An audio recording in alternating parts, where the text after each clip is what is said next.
स्वागत है आपका इंस्पायर टेक एकेडमी में।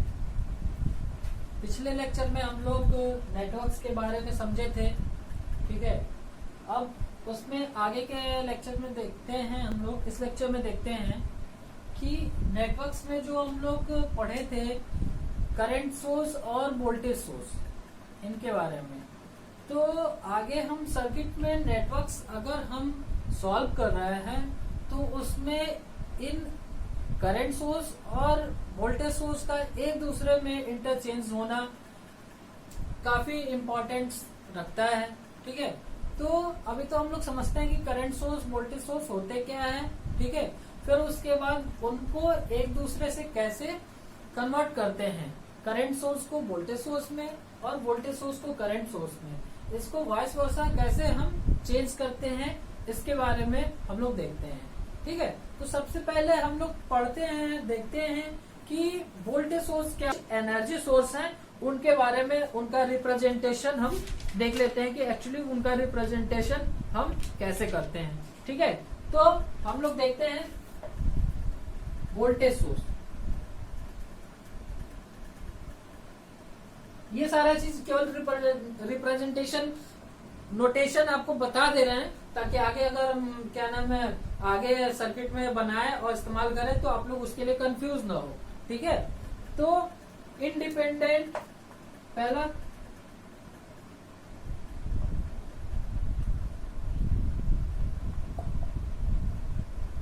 वोल्टेज सोर्स,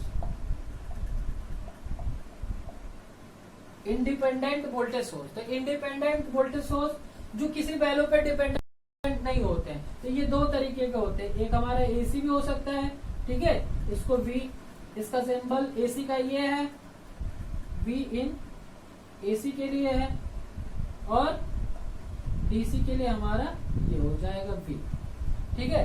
तो V प्लस माइनस, बड़ा वाला हमेशा प्लस रहता है और छोटा वाला माइनस रहता है, ठीक। ये हमारा प्लस माइनस कुछ भी हो सकता है, ये अल्टरनेटिंग होता है, ठीक है। तो ये इंडिपेंडेंट वोल्टेज सोर्स है, ठीक। अगर डिपेंडेंट की बात करेंगे तो डिपेंडेंट में हमारे बहुत सारे वोल्टेज सोर्स हो जाते हैं, करंट सोर्स हो जाते हैं, ठीक है। तो अभी हम इंडिपेंडेंट के बारे में ही समझ लेते हैं, फिर उसके बाद हम नॉन डिपेंडेंट के बारे में समझेंगे। इसमें current source, independent current source, independent current source, ठीक है। तो इसका सिंबल हमारा जस्ट ये होता है IS, या कुछ भी लिख सकते हैं, ठीक है, एक ही होता है। तो इसको हम इस सिंबल के द्वारा रिप्रेजेंट करते हैं, ठीक है। अगर हम डिपेंडेंट की बात करें, डिपेंडेंट करंट सोर्स और वोल्टेज सोर्स की बात करें, तो उस चीज को देख लेते हैं।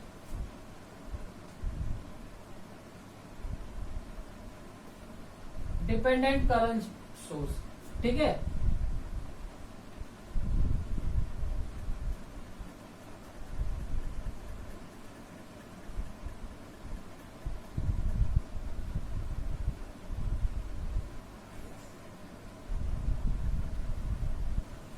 ये हमारा जो है डिपेंडेंट करंट सोर्स हो गया, जो इसकी वैल्यू है या किसी चीज पे X पे डिपेंड कर रही है या K पे डिपेंड कर रही है, या कुछ अदर वैल्यू पे नेटवर्क के अदर वैल्यू पे डिपेंडेंट करती है, ठीक है, डिपेंड करती है, इसलिए इसको डिपेंडेंट करंट सोर्स बोलते हैं। अगर डिपेंडेंट वोल्टेज सोर्स की बात करें, डिपेंडेंट वोल्टेज सोर्स में केवल बस V रहेगा प्लस माइनस,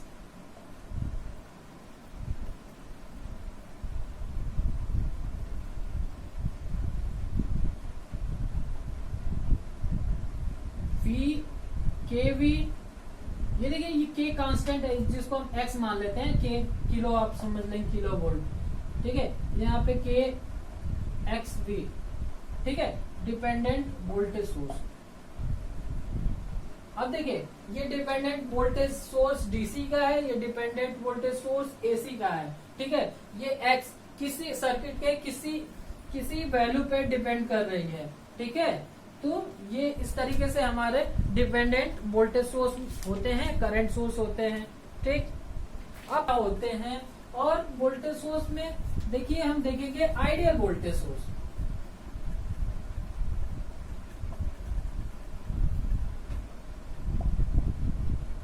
ठीक है, आइडियल वोल्टेज सोर्स। ठीक, तो आइडियल वोल्टेज सोर्स वह वोल्टेज सोर्स होता है जिसका इंटरनल इम्पिडेंस 0 होता है। ठीक है, तो अगर हम कोई भी आइडियल वोल्टेज सोर्स का अगर फिगर बनाएं, ठीक है, तो इसमें हम V ये आउटपुट टर्मिनल। तो आइडियल वोल्टेज सोर्स वह वोल्टेज सोर्स होता है जो आउटपुट पे कंटिन्यूसली, मतलब बिना लॉस के जो वोल्टेज होता है वही वोल्टेज हमारा आउटपुट पे प्रोवाइड कराता है। यानी कि हमारे लोड को हमेशा कांस्टेंट वोल्टेज प्रोवाइड होता रहेगा। मतलब कि इसका इंटरनल रेजिस्टेंस के टर्म में अगर हम इसको शो करें तो इसका इंटरनल रेजिस्टेंस जो होता है वो हमारा 0 होता है। 0 होने के कारण, ठीक है, इम्पिडेंस एसी के लिए बोल सकते हैं और रेजिस्टेंस डीसी के लिए। तो यहाँ पे अगर हम डीसी सप्लाई ले रहे हैं तो R इन इक्वल टू 0, मतलब कि इंटरनल इम्पिडेंस इसका 0 है। इसी वजह से ये जो है सर्किट में जो लोड हम कनेक्ट करते हैं RL, तो RL को एक कांस्टेंट वोल्टेज हमेशा प्रोवाइड कराता रहता है। तो चूंकि हमारे जो वोल्टेज सोर्स कोई भी चीज इनवर्स में आइडियली नहीं होती है, ठीक है, क्योंकि उसमें कुछ ना कुछ उसके डिसएडवांटेज या कुछ ना कुछ खामियां होती हैं, तो इसीलिए वो आइडियल हो ही नहीं सकते हैं। ठीक, तो हम देखेंगे कि प्रैक्टिकल वोल्टेज सोर्स क्या होता है। आइडियल सोर्स तो हम लोग मान लिए, मगर आइडियल सोर्स ऐसा कुछ होता नहीं है। ठीक है, तो और आइडियल सोर्स का इस्तेमाल भी नहीं कर सकते, बना भी नहीं सकते हैं। ठीक, तो अब हम देखेंगे प्रैक्टिकल वोल्टेज सोर्स क्या होता है। अब देखिए एक चीज आप लोग ध्यान दीजिएगा कि जो प्रैक्टिकल वोल्टेज सोर्स है इसमें जो आर इन यानी कि जो इंटरनल इम्पिडेंस है उसकी वैल्यू क्या होगी, लो हो जाएगी, मतलब थोड़ा बहुत रहेगी। अब थोड़ा बहुत रहेगी तो थोड़ा बहुत उसमें ड्रॉप तो होगा ही ना। अब ड्रॉप होगा तो आउटपुट पे हमारा लोड पे कंटिन्यूअसली जितना हमारा वोल्टेज सप्लाई में देते हैं वो वोल्टेज प्रोवाइड नहीं होता है। ठीक है, तो वो हमारा प्रैक्टिकल वोल्टेज सोर्स होते हैं। अब देखिए हम ग्राफ की अगर बात करें तो ग्राफ देखिए, आइडियली वोल्टेज सोर्स की बात करें तो ग्राफ उसका हमारा कांस्टेंट हो जाता है। ये हमारा कांस्टेंट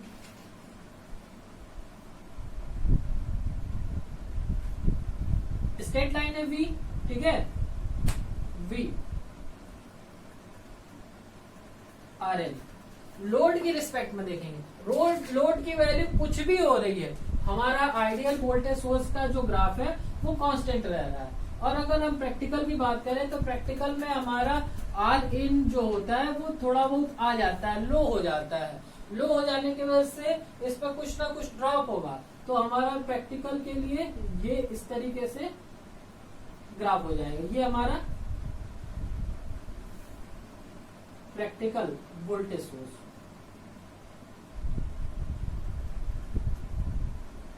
ये हमारा ideal voltage source.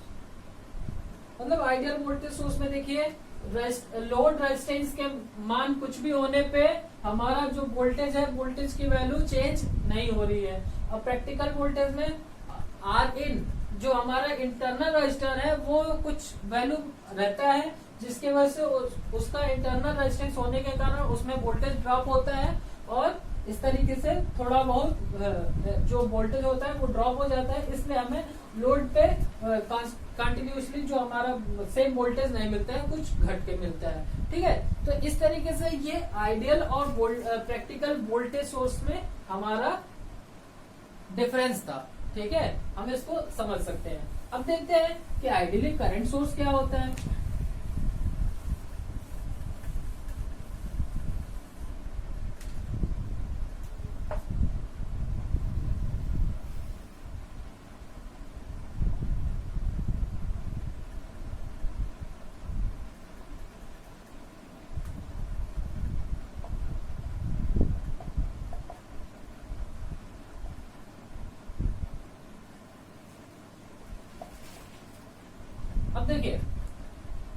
Ideally current source ऐसा करंट सोर्स होता है जो आउटपुट पे हमेशा लोड को कंटिन्यूअसली सेम करंट प्रोवाइड करता रहता है। ठीक है, तो ये हमारा करंट सोर्स का सिंबल है। इसके पैरेलल में हमारा एक इंटरनल इम्पिडेंस लगा होता है, ठीक ना, ये R in equal to infinite I S या आई। अब देखिए आइडियली करंट सोर्स का अगर ग्राफ बनाए तो हमारा आर एल की कोई वैल्यू हो वहां पे हमारा आई एस जो भी करंट है वो हमेशा कंटिन्यूअसली कांस्टेंट मिलते रहता है। क्यों? क्योंकि देखिए यहाँ पे जो हमारा आर इन जो है इंटरनल इम्पिडेंस या इंटरनल रेजिस्टेंस की बात करें तो वो हमारा इनफाइनाइट है। ठीक है, और इनफाइनाइट होने का मतलब एज ए ओपन सर्किट। ठीक है, अगर यहाँ से इनफाइनाइट है यानी कि ये यहाँ से ओपन हो गया। अब ओपन हो गया तो क्या करंट इस ब्रांच में आएगी? नहीं आ पाएगी। अब इस ब्रांच में करंट नहीं आ पाएगी तो जो आईएस है वो टोटल हमको लोड पे मिल जाएगा। इसीलिए ये हमारा आइडियल करंट सोर्स में हमारा लोड को कंटिन्यूअस करंट मिलती रहती है और इसकी इंटरनल इम्पिडेंस जो होता है वो इनफाइनाइट होती है। अगर हम प्रैक्टिकली बात करें, ठीक है, प्रैक्टिकल करंट सोर्स की बात करें तो ये सेम आइडियल वोल्टेज सोर्स की तरह ही होती है। क्यों?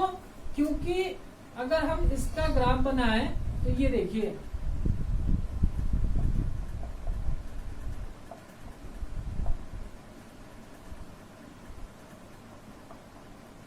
अब देखिए अगर हम बात करें आईएस की, ये हाई है, आर इन इनफाइनाइट ना होके हाई हो जाता है तो हाई होने का भी मतलब ओपन सर्किट होगा। ओपन सर्किट होगा तो लोड पे हमारा आरएल पे हमारा सेम करंट मिलेगी या हल्का फुल्का बहुत माइनर करंट जो है हमारा कम मिलेगा। ठीक है, तो अगर इसका ग्राफ देखें तो ये तो हमारा आइडियल का हो जाएगा आईएस। इसका जो प्रैक्टिकल का होगा ये मामूली सा डिफरेंस होगा केवल। ठीक है, ये हमारा प्रैक्टिकल, ये आरएल और आई के रिस्पेक्ट में, ये हमारा आई के रिस्पेक्ट में ये आरएल। ठीक है, अब देखिए प्रैक्टिकल करंट सोर्स ये हमारा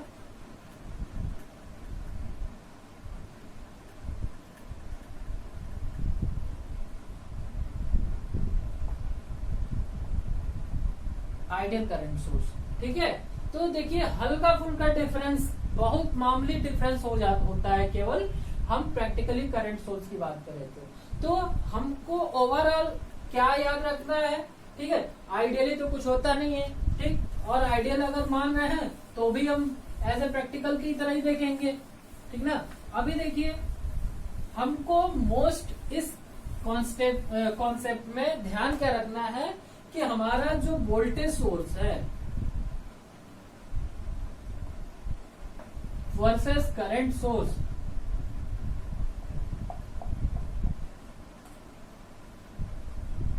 वोल्टेज सोर्स और करंट सोर्स, अब इसका जो हमारा इंटरनल रेजिस्टेंस होता है वो हमारा सीरीज में होता है।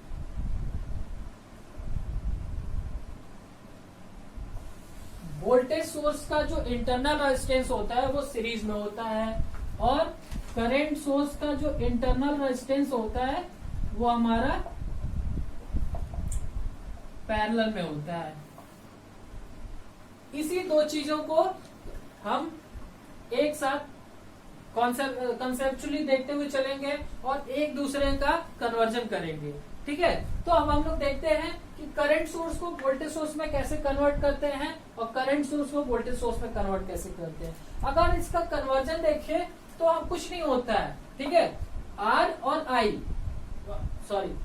और वी का रेशियो करंट होता है। अगर हमें इस सर्किट को करंट सोर्स में कन्वर्ट करना है तो क्या करेंगे? V और I, V अपान आर इन, ये हमारा IS हो जाएगा, I हो जाएगा। यानी कि हम करंट सोर्स लिख लिए जिसकी वैल्यू हमारा V अपान आर इन। अब देखिए ये जो हमारा इंटरनल रेजिस्टेंस सीरीज में है, करंट सोर्स में कैसा है? पैरेलल में। तो यही इंटरनल रेजिस्टेंस जो है हमारा पैरेलल में आ जाएगा, ठीक है, आर इन। ये हमारा, ये देखिए, ये वोल्टेज सोर्स को हम करंट सोर्स में चेंज कर दिए, ठीक। अब इस तरीके से इसमें वोल्टेज सोर्स को चेंज करना है, तो वोल्टेज क्या होता है, V equal to I R होता है, तो I S into R in, V की वैल्यू आ गई, ठीक। तो अगर हम इसका बनाए तो ये देखिए, और वोल्टेज सोर्स में जो हमारा इंटरनल रेजिस्टेंस था वो किस में था, सीरीज में था, तो यहाँ पे हम आर इन और V equal to I S into R in, ये हमारा वोल्टेज सोर्स हो गया, ठीक है। तो इस तरीके से हम वोल्टेज सोर्स को करंट सोर्स में और करंट सोर्स को वोल्टेज सोर्स में कन्वर्जन कर सकते हैं, ठीक है। तो आई होप कि हमारा वीडियो आपको पसंद आया होगा, और voltage source to current source में और करंट सोर्स से वोल्टेज सोर्स में कैसे कन्वर्ट किया जाता है, ये चीज आपको बेहतर तरीके से समझ में आया होगा, ठीक है। तो इस कॉन्सेप्ट के को आप लोग ध्यान से समझिए और देखिए, कोई डिफरेंस नहीं है, केवल इसमें ओम्स लॉ का अप्लाई किया गया है, ठीक है, और उसके थ्रू सर्किट को डिजाइन कर दिया गया है। हम आइडियल और प्रैक्टिकल सोर्स के practical current source voltage source के बारे में जानते हुए, ठीक है, इसके इंटरनल रेजिस्टेंस से ही हम इसको रिप्लेस करते हैं, ठीक है। तो इस तरीके से हम वोल्टेज और करंट सोर्स का कन्वर्जन करेंगे। नेक्स्ट टॉपिक में हम लोग मिलते हैं आपसे, Kirchhoff current law, voltage law, इन सब चीजों के बारे में, ठीक है। तो अगर हमारा वीडियो आपको पसंद आ रहा है तो ज्यादा से ज्यादा लाइक करिए, चैनल को सब्सक्राइब करिए, ताकि हम और आपके लिए ज्यादा से ज्यादा वीडियो बनाते रहें, ठीक है। ओके, धन्यवाद।